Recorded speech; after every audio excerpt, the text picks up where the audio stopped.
And Jordan, you know Deshaun better than anybody on this team, I would guess. How do you think he's processing this slow start? Yeah, I mean, it's nothing that he's not used to. Back in Houston, we started real slow. I remember, I think it's 19, 18 or 19. We started out 0-3. We flipped it around and won 11 straight. So, we just got to make some adjustments, you know. We got to keep him positive and, just hopefully, he makes some big time plays for us. Do you think he is positive, or is this kind of weighing on him? For the most part, he's definitely positive. We definitely speak courage into him every day, and we work with him on the field every day, and he's balancing off the field things as well. So, I mean, in his mental space, as far as I can see, he's looking very, like Deshaun. But we all got to do our part. It's just not on him. So.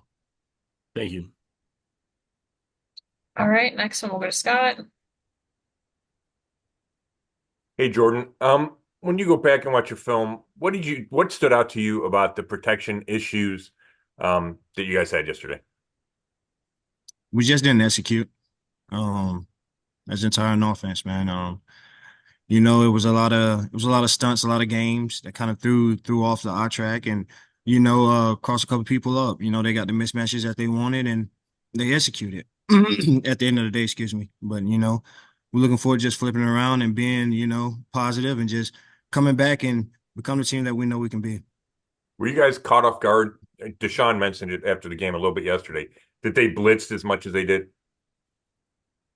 They definitely come out like smoking, man. They was blitzing left and right. And once they see that they were successful in it, they picked it up a little bit. So we just had to make some adjustments and we just can do a better job in executing. So Thanks.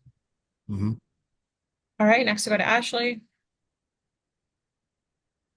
Hey Jordan, just like along the lines of the protection stuff, like obviously knowing this week coming up, you guys have another tough assignment with Max Crosby, especially. I mean, I know he's a little banged up right now too, but just how imperative is it to fix these protection issues as quickly as you guys can so Deshaun's not getting sacked, 8 times and hit an additional 17?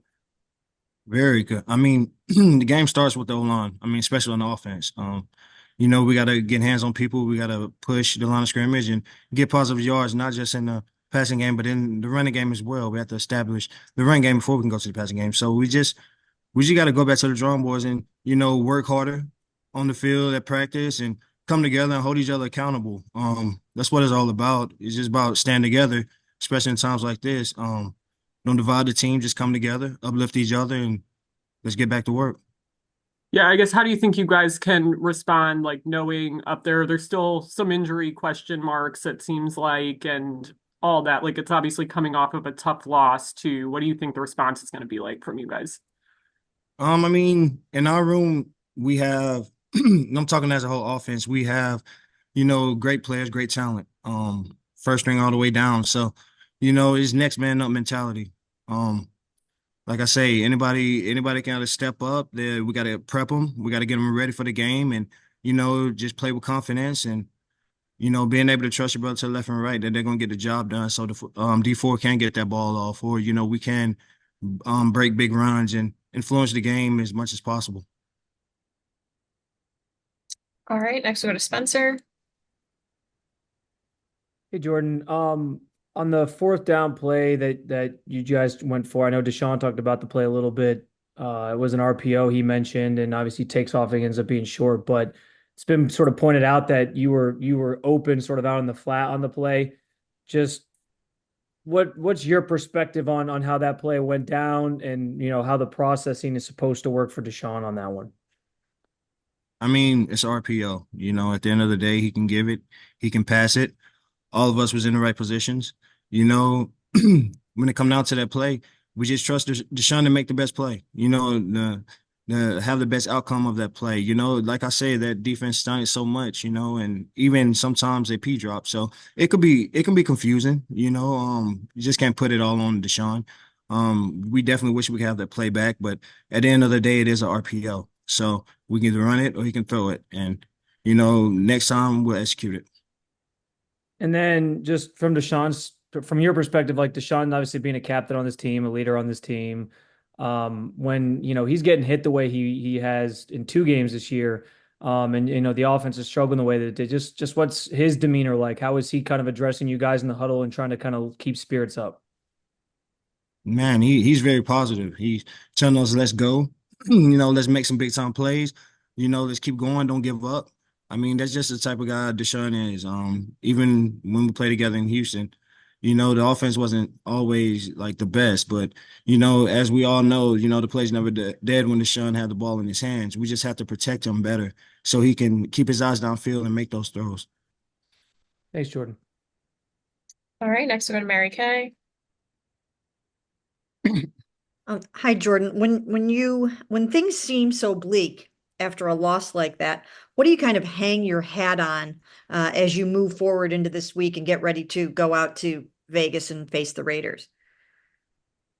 Well, first we just come in like today and critique everything that we did wrong, and in areas that we can improve in, and our strengths and our weaknesses. So we just come in and make corrections, just flush that last game and put it behind us, and come ready to work, and just preach courage and encouragement to Deshaun to be the player that we know he can be. And we gotta get the offensive line, the tight ends, the wide receiver, everyone got to get on one accord, and we got to turn this thing around. And will you guys be ready for the blitzing and the stunts and the twisting in the games as you move forward here?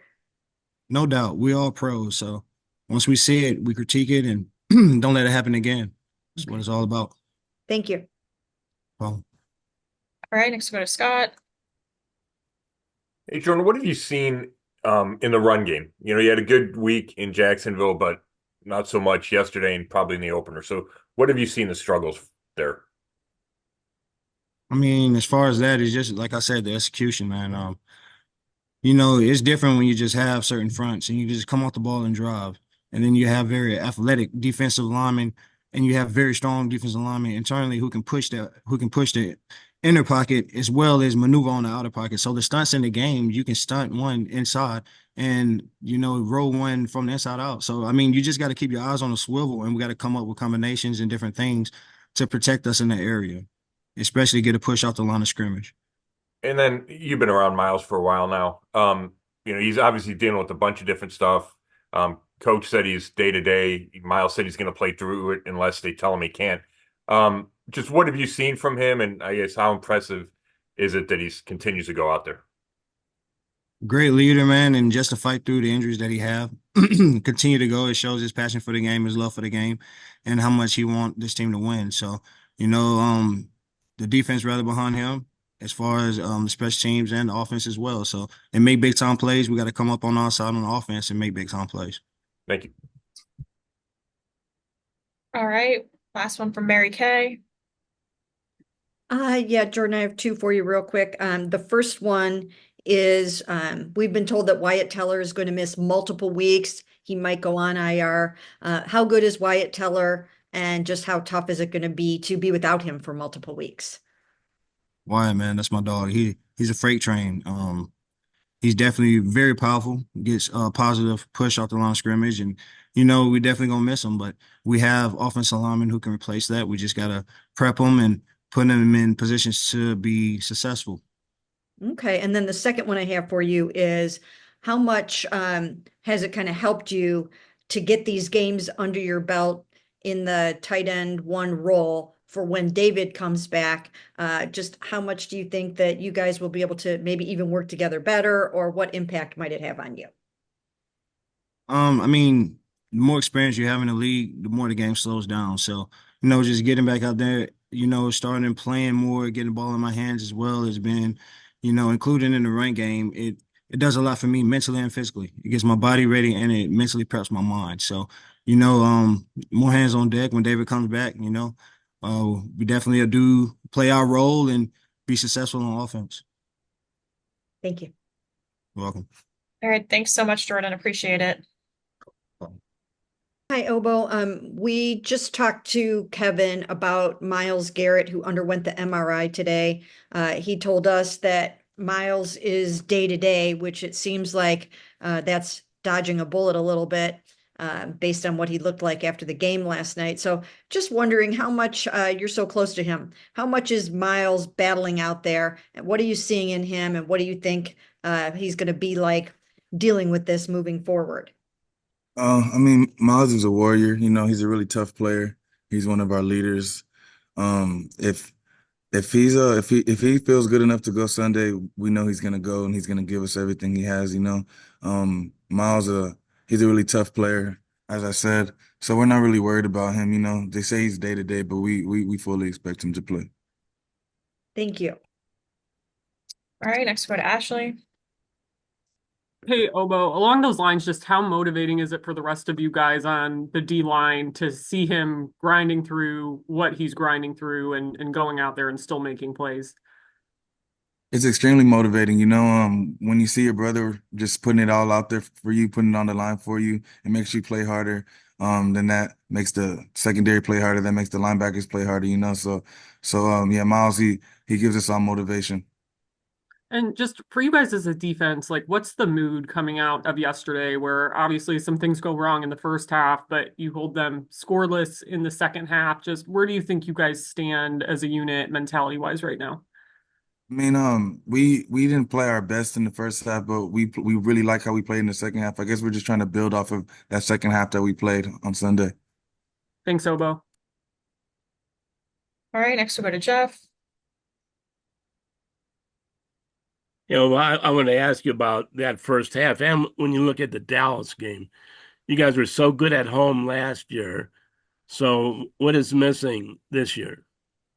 I'll say this, last year's gone, you gotta create your identity all over again. So, um, I'll say that to start with, but I would say what's different is that we guys just have to just gel and mesh and keep playing together. I don't think it's time to like say there's something wrong and there's a fire that we need to put out. I think we just need to continue to just keep practicing together and it'll all gel. Thank you. All right, next we go to Tony. Okay, Jeff kind of stole my question there, so I'm pivoting on the fly here. Obo, I wanted to ask you, is there anything about Daniel Jones that surprised you? It looked like he was tough to get to. He getting the ball out real quick.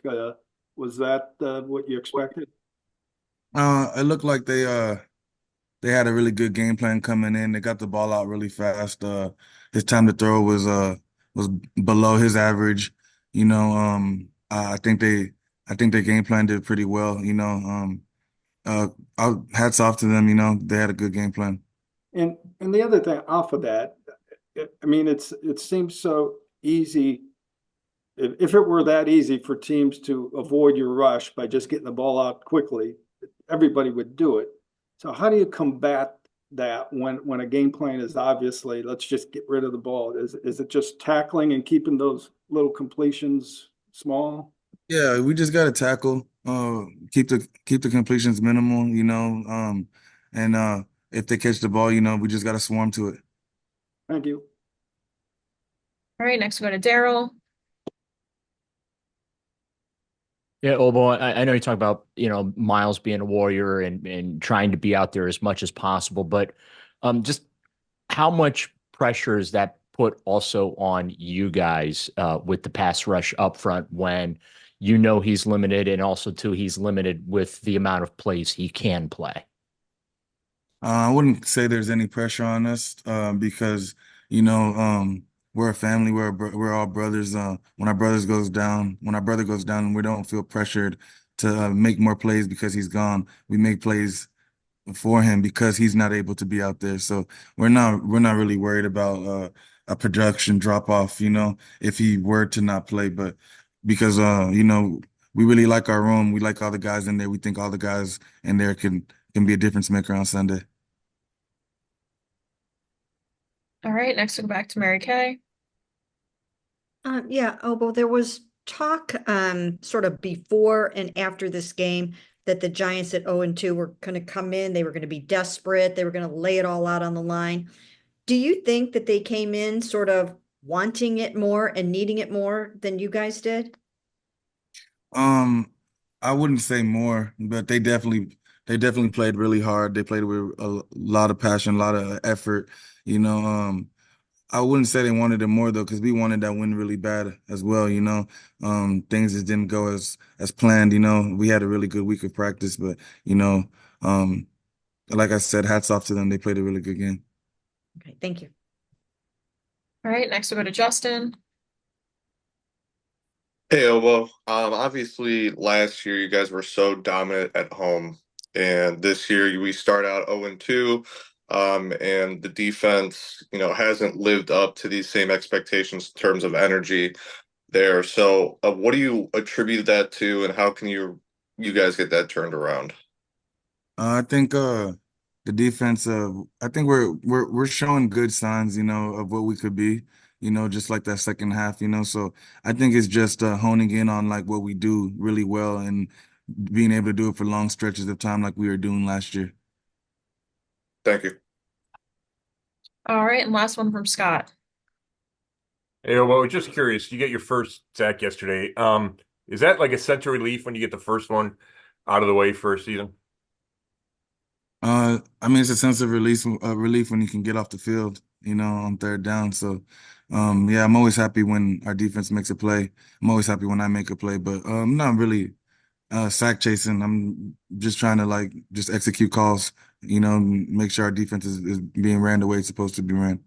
And I know Jim talks about turnovers so much, and I know there's some luck involved, and you got the one defensive fumble and the one on special teams. But do you feel like that is a missing piece for this defense to get where it wants to go, is starting to pile up those? Yeah, I mean turnovers are like that's turnovers how you win, you know. Teams that take care of the ball, they win. Teams that don't lose. So yeah, of course, if we get more turnovers, we will feel like we'll be more successful. But those will come. I don't think we're doing anything differently than we were last year when we were getting all those turnovers. I think you know, they say when it rains, it pours, you know. Gotcha. Thanks. All right, that wraps us up. Thanks, everyone. Thanks, Obo. Appreciate it. No problem. Thank you guys.